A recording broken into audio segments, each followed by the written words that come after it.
In today's video, I'm going to teach you how to open Microsoft Word on Windows using the Start menu, a desktop shortcut, or the Run command.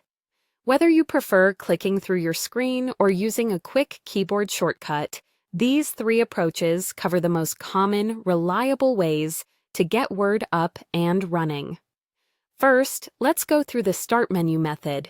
Move to the bottom left corner of your screen and click the Start button, the Windows icon.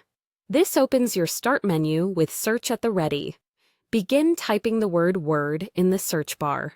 As you type, Windows will show matching apps. Look for Microsoft Word with the familiar blue W icon in the results, then click it to launch. This method is great because it works even if you're not sure where Word is located on your computer. The search finds it for you quickly. Next, if you already have a shortcut on your desktop, opening Word is even faster. Scan your desktop for the Microsoft Word icon. When you find it, double-click the icon to open Word immediately.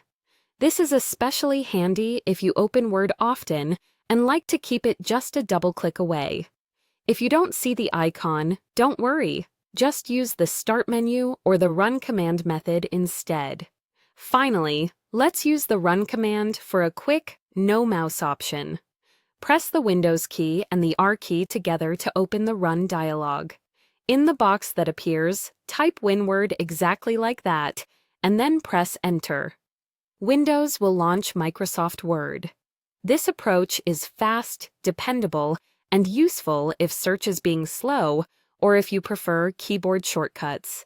If nothing happens, it may mean Word isn't installed on your system, or the installation needs repair. Once Word opens, you'll see the Start screen with templates and recent files. From here, you're ready to create or edit documents, whether you're starting a blank file or picking up where you left off. Choose the method that feels most natural to you and use it whenever you need to get into Word quickly. That's all there is to it. With the Start menu, a desktop shortcut, or the Run command, you've got three simple ways to open Microsoft Word anytime you need it.